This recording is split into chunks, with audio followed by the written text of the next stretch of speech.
Bapak Mama, salam Paskah. Salam Paskah. Mari kita saling berjabatan tangan dengan sesama kita di samping kiri kanan, depan dan belakang kita. Kita ucapkan salam Paskah. Salam kebangkitan Kristus.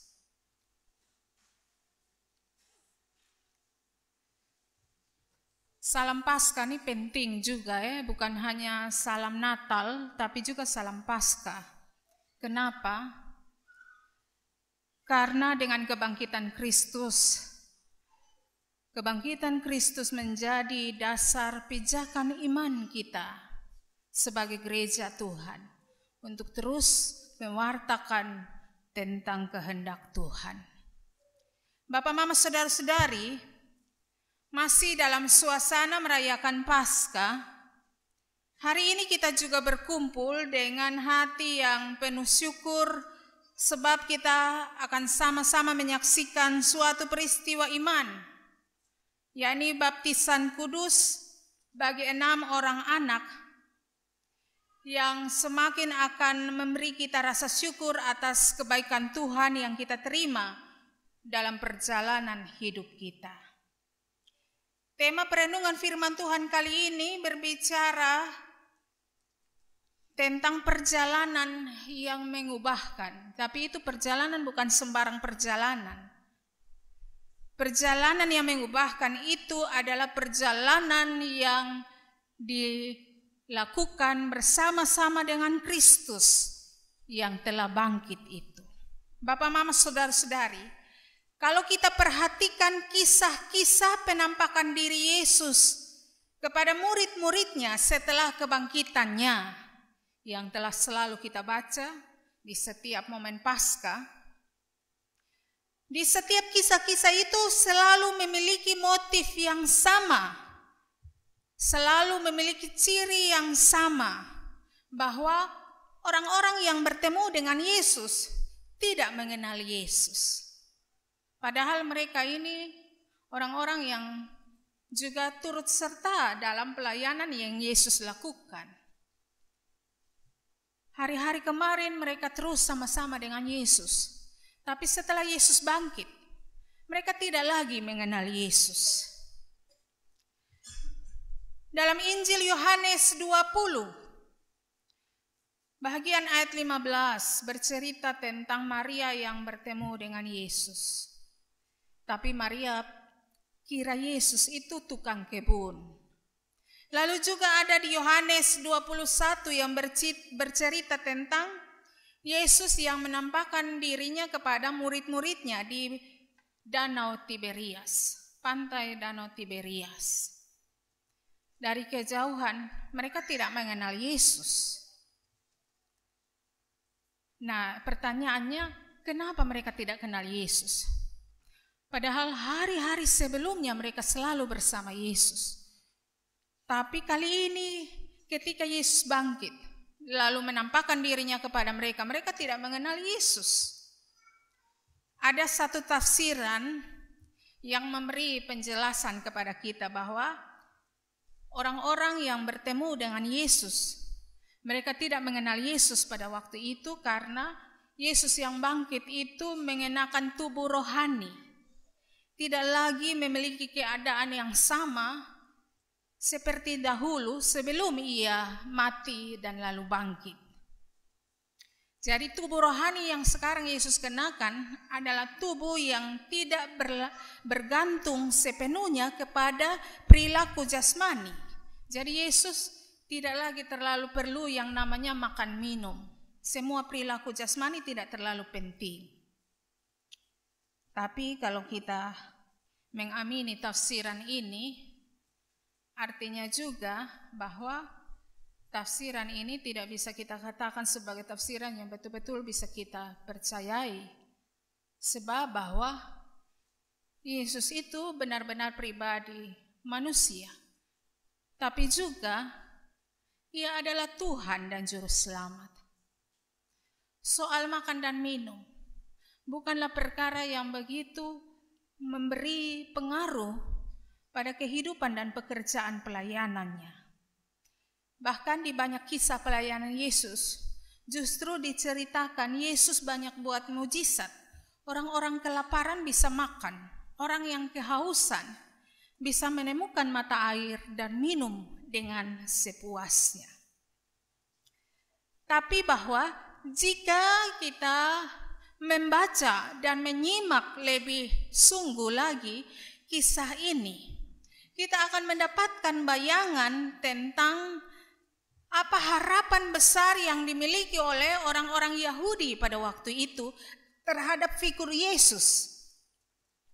Mereka sangat berharap Yesus itu akan datang dan bersikap seperti seorang pahlawan, seorang pahlawan berkuda yang menumpas habis segala kejahatan pada waktu itu, sehingga tidak akan ada lagi berbagai-bagai kejahatan yang terjadi.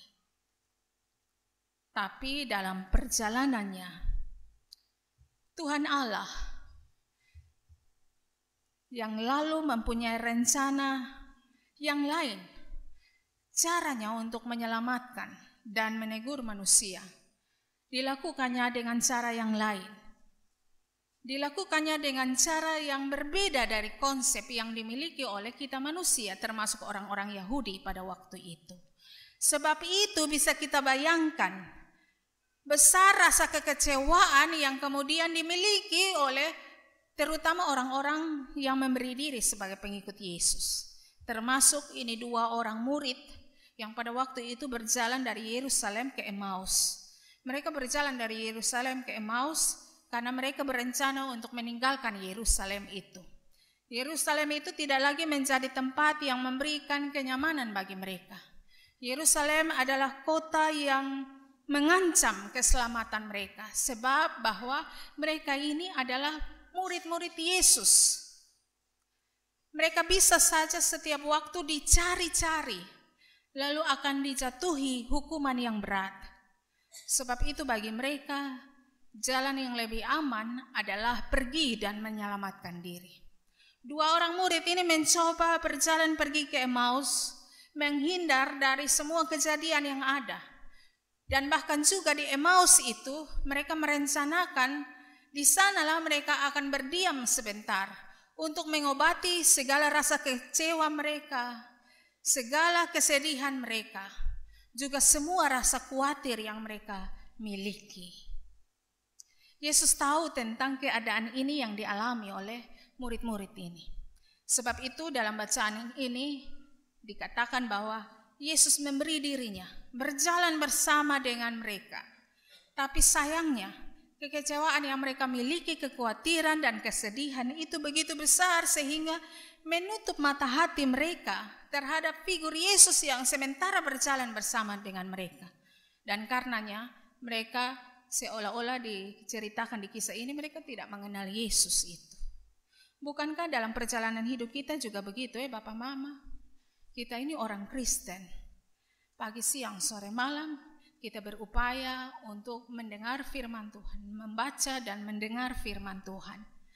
Tapi bahwa dalam pergumulan hidup nantinya, kita cenderung untuk menghidupi kekhawatiran kita.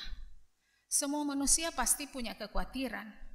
Tetapi rasa khawatir itu janganlah membuat kita meragukan akan kuasa Allah yang besar, pertolongan Allah yang besar yang akan menghampiri kita.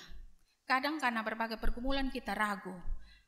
Kita ragu bisa saja mungkin Tuhan tidak sayang kita. Ini pikiran-pikiran yang sebenarnya menyesatkan kita kembali. Begitu juga yang dialami oleh 2 orang murid yang waktu itu sedang berjalan ke Emmaus. Mereka begitu sangat kecewa terhadap Yesus. Sebab apa yang mereka harapkan tidak kemudian terwujud dalam kehadiran dan perilaku pelayanan Yesus yang Yesus lakukan itu. Dan karena itu mereka pergi meninggalkan Yerusalem. Tapi di perjalanan itu sebenarnya Yesus ingin meyakinkan mereka tentang penyertaan Allah yang tidak pernah habis dalam kehidupan mereka. Bahkan ia mau terus memberi diri untuk tinggal dengan murid-muridnya di Emmaus itu dan memunculkan tanda menolong mereka melihat bahwa ada Yesus bersama-sama dengan mereka pada saat itu. Supaya dengan demikian mereka tidak lagi hidup dalam kekhawatiran dan mampu untuk bersaksi. Dan memang betul Bapak Mama. Kita lihat dalam bacaan ini setelah Yesus memecah-mecah roti, mereka baru menyadari bahwa ini Yesus yang sudah dari tadi selalu ada dan berjalan bersama dengan mereka. Dan karena kesadaran itu membuat mereka semangat untuk kembali ke Yerusalem dan menceritakannya kembali kepada teman-teman sepelayanan, saudara-saudara sepelayanannya, supaya mereka punya keteguhan hati untuk tetap percaya kepada kehadiran dan pertolongan Tuhan. Bapak Mama, saudara-saudariku yang terkasih, ini memang sebuah kisah yang telah selalu kita renungkan pada suasana perayaan Paskah. Tapi ada beberapa pokok penting yang menjadi sebuah pesan yang perlu kita ingat. Sebab bahwa rasa khawatir yang berlebihan tidaklah boleh kita abaikan begitu saja. Apapun yang kita rasakan senantiasa menjadi keputusan yang menolong kita dalam melakukan berbagai hal. Sebab itu kalau kita khawatir, jangan anggap remeh Bapak Mama. Sebab kekhawatiran kita yang berlebihan itu justru akan menentukan sikap kita selanjutnya. Buat ini takut, buat itu takut. Pernah ketemu orang begitu? Atau bahkan dari dalam hati kita bilang, aduh saya seperti itu saya orang yang terlalu khawatir. Malam-malam saya mau tidur di luar rumah juga saya takut. Ini suara-suara, ini kegelapan malam. Saya tidur di dalam rumah juga saya takut setan. Nanti kalau setan datang dan makan kunyah saya kasih habis ke mana. Nah kalau orang yang takut terlalu lebih begini, dia son bisa tinggal di mana-mana, dia mesti tinggal di sorga sah. Karena di dalam rumah son bisa, di luar rumah juga son bisa. Lebih bagus tinggal di sorga cepat-cepat sudah. Nah jadi rasa khawatir yang berlebihan itu juga tidak boleh Bapak Mama. Karena akan mengontrol sikap dan keputusan sikap hidup kita. Sebab itu bagian kisah ini mengajarkan kepada kita, memberi pesan yang pertama bahwa Tuhan itu adalah Sang Immanuel. Berita ini kita baca dalam suasana Natal. Senantiasa kita diingatkan, Tuhan itu adalah Sang Immanuel. Dia adalah Allah yang menyertai kita. Dia Allah yang selalu hadir dan mengenal berbagai-bagai pergumulan yang kita alami. Dia mendampingi kita di setiap suasana dan di setiap musim kehidupan yang kita alami. Di setiap pengalaman hidup kita, dia ada bersama-sama dengan kita. Tapi kehadirannya juga adalah kehadiran yang bisa mengubah suasana penuh duka menjadi sukacita. Itu sebabnya Bapak Mama, berita ini jangan kita simpan untuk diri kita sendiri saja. Selaku orang tua, kita punya tugas untuk terus bercerita, bertutur pagi, siang, sore, malam. Saat mereka duduk, saat mereka berbaring, saat mereka bangun, saat mereka makan, minum, belajar, dan berbagai aktivitas. Ceritakan kepada anak-anak kita. Tuhan itu ada. Tuhan itu menyertai kita. Karena itu jangan takut. Bapak Mama, firman Tuhan ini kasih ingat kita, tugas orang Kristen itu adalah usir setan.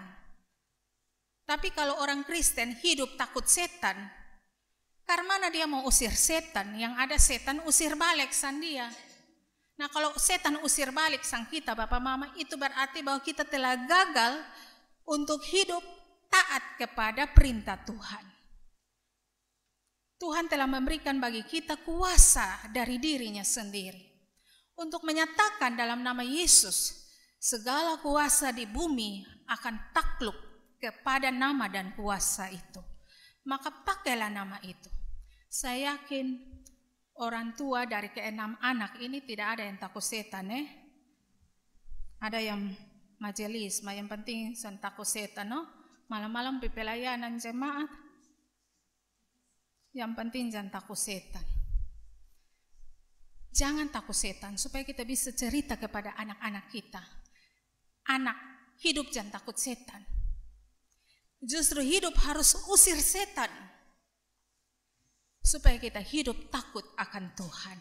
Amin itu Oke, saya percaya bahwa orang-orang Kristen don jalan malam-malam do rasa aman, karena do percaya ada Tuhan yang jalan sama-sama dengan dong. Bapak Mama yang kedua, Bapak Mama saudara-saudariku yang terkasih, penting bagi kita untuk mempelajari firman Tuhan, supaya kita mengalami pertumbuhan dalam pengenalan yang benar tentang siapa Tuhan kita, tentang Tuhan yang selalu menyertai. Supaya kita yakin bahwa Tuhan itu selalu menyertai kita, maka rajin belajar firman Tuhan. Kalau kita pemalas belajar firman Tuhan, ya pasti kita tidak bisa melihat kehadiran Tuhan. Kita tidak bisa mengamini, mengaku bahwa Tuhan itu jaga kita setiap saat. Kalau kita pemalas baca firman Tuhan, pastinya untuk segala sesuatu yang kita alami, kita akan merasa lebih cepat panik dan lebih khawatir, sehingga kita akan gegabah dalam mengambil segala keputusan.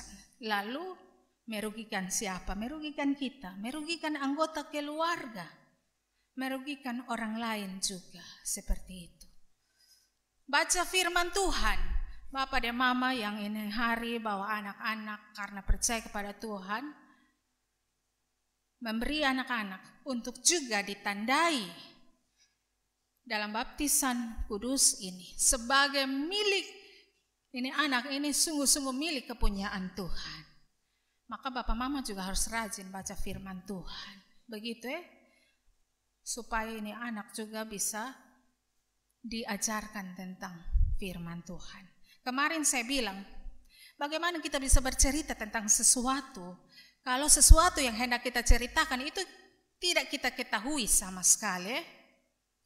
Saya ingat ada satu anak kecil. Satu kali saya punya tetangga punya anak. Satu kali ada saya punya tetangga lagi yang uji coba dia. Dia belajar di sekolah Karmanasa. Jadi saya tetangga tanya kepada ini anak kecil. Tanya bilang, 6 kali 6 berapa? Ini anak kecil jawab, 6 kali 6 berapa Bapak Mama? 36, betul sekali. Lalu saya pun tetangga lagi, tanya lagi kepada ini anak kecil. Pertanyaan berikut, 9 kali 7 berapa? Berapa Bapak Mama? 63, betul sekali. Ini anak jawab 63 betul. Lalu ini saya pun tetangga yang orang dewasa ini bilang, bagus, ini anak hebat nih. Dia di sekolah ini dia belajar dengan baik. Lalu pertanyaan yang sulit diberi. 2 kali 12 berapa? 2 kali 12 berapa? Bapak Mama?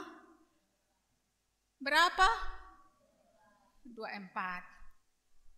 Tanya ini anak, 2 kali 12 berapa? Ini anak jawab bilang, tidak ada perkalian 2 kali 12. Lalu kami yang dengar semua kami kaget. Kenapa kok son ada? Belajar apa di sekolah kok 2 kali 12 son ada? Dia bilang, ketampung ibu guru di sekolah son ajar 2 kali 12. Iya, jadi ternyata ini anak belum sampai kepada perkali-kalian dengan jumlah angka sampai belasan 2 kali 12, 1 kali 12 begitu. Atau 1 kali 15, dia belum sampai di situ. Dia baru hanya sampai kepada kali-kalian 10 saja. Makanya dia jawab tidak ada. Jadi sesuatu yang tidak ada bukan berarti yang tadi dia bilang bahwa tidak ada itu bukan berarti bahwa benar-benar tidak ada. Tapi sebenarnya ada, hanya ini anak saja yang belum belajar. Ini anak saja yang son tahu apa-apa. Bapak Mama, saudara-saudariku, anak-anak kita harus mengenal siapa pencipta mereka. Tuhanlah yang memiliki mereka. Karena itu kita harus mengenalkan kepada mereka pemilik akan diri mereka. Ini tugas dari orang tua Bapak Mama kasih kenal anak-anak tentang siapa yang memiliki mereka. Sebab bahwa ini zaman adalah zaman super duper canggih. Anak-anak hanya akan memberi perhatian dan mendapatkan segala jawaban dari teknologi yang mereka pegang. Karena itu hati-hati Bapak Mama. Sekarang ini teknologi selalu dijadikan sebagai jawaban bagi semua yang menjadi pertanyaan anak-anak. Anak-anak yang masih kecil ini kan banyak tanya Kemarin di ibadah pengembalaan saya bilang orang tua dong. Ada anak-anak yang suka tanya bilang begini, Bapak, Mama, beta ini datang dari mana? Tapi saya sudah jelaskan, jangan omong kosong itu anak. Jangan omong kosong bilang lu datang itu jatuh dari mangga, lalu lu sampai di bumi, lu melompat pindah di pohon kelapa, dari pohon kelapa lu melompat mengguling-guling-guling, berputar-putar keliling segala negara, baru lu sampai di Esapa. Jangan omong kosong saat itu anak. Dia besar, dia minta pertanggungjawaban nanti. Kalau usianya belumlah tepat untuk mendengar jawaban yang benar, katakan secara jujur, tunggu anak, 5 tahun lah, Mama janji, Mama akan jelaskan, Mama akan kasih tahu dia pun jawaban. Kasih tahu yang jujur. Sehingga dia tidak mencari jawaban dari alat teknologi yang ia pegang. Sekarang nih orang tua supaya cari aman, anak tanya sedikit, orang tua sorong HP. Ini lu main HP supaya lu jangan banyak tanyalah. Begitu. Lu bikin pusing Bapak dan Mama. Lu cari sendiri jawaban di HP situ. Itu bahaya Bapak Mama. Sebab itu penting bukan hanya orang tua baca firman Tuhan, tapi juga mengajarkannya dalam kedisiplinan dengan anak-anak. Ajak anak-anak sekalipun mereka belum bisa baca tulis, tapi ajak mereka duduk dan bacakan firman Tuhan itu bagi mereka. Ajak mereka untuk mengulangi, menuturkannya beberapa kali, supaya dengan secara tidak langsung mengajar mereka mengenal firman Tuhan dan terus-menerus mengingatnya untuk dipakai dalam kehidupannya. Yang terakhir Bapak Mama, dalam kisah ini diceritakan setelah mereka tahu, menyadari bahwa Yesuslah yang sedari tadi ada bersama-sama dengan mereka dalam perjalanan menuju Emmaus itu, dan sampai ke Emmaus pun Yesus tetap ada bersama dengan mereka. Maka 2 orang murid ini tidak hanya merasa puas dan bersyukur dengan tenang, tapi mereka segera bangkit dan bergegas berjejak kembali ke Yerusalem untuk mewartakan apa yang baru saja mereka lihat, mereka dengar, dan mereka alami. Firman Tuhan yang telah kita dengarkan haruslah kita tuturkan dengan setia dan dengan sungguh berulang-ulang, tiada bosan, tiada henti, terutama untuk para generasi penerus milik Tuhan ini. Supaya dengan demikian firman Tuhan itulah yang terus akan terbiasa mereka dengarkan dan selalu akan menolong mereka mengingatnya, untuk juga menolong mereka dalam berhadapan dan menyelesaikan pergumulan hidup di kehidupan mereka selanjutnya. Zaman sekarang ada banyak lagu-lagu tentang percintaan orang dewasa yang terus-menerus diputar, diulang-ulang, sehingga anak-anak kita ini lebih kenal lagu-lagu percintaan orang dewasa daripada lagu-lagu yang menceritakan tentang kuasa dan kebaikan Yesus. Kita dengar di mana-mana anak-anak kita menyanyi itu apa? Aku cemburu kepadamu, begitu. Aduh, beta yang dengar anak dong menyanyi, udah semangarti yang cemburu, Aku tidak akan melepaskan kamu dengannya karena aku mencintai kamu. Aduh, udah lagu dong terlalu. Mari Bapak Mama terus menerus mewartakan firman Tuhan, supaya mereka mengenal Yesus Tuhan yang adalah pemilik mereka, dan bahkan juga mereka bisa kemudian menghidupinya di kehidupan mereka kelak nantinya. Selamat untuk terus menjadi pewarta firman Allah. Jangan bosan-bosan untuk terus bertutur tentang kebaikan Allah bagi anak-anak kita, supaya mereka juga menghidupinya dengan setia dalam kehidupan ini. Terpujilah nama Tuhan. Amin.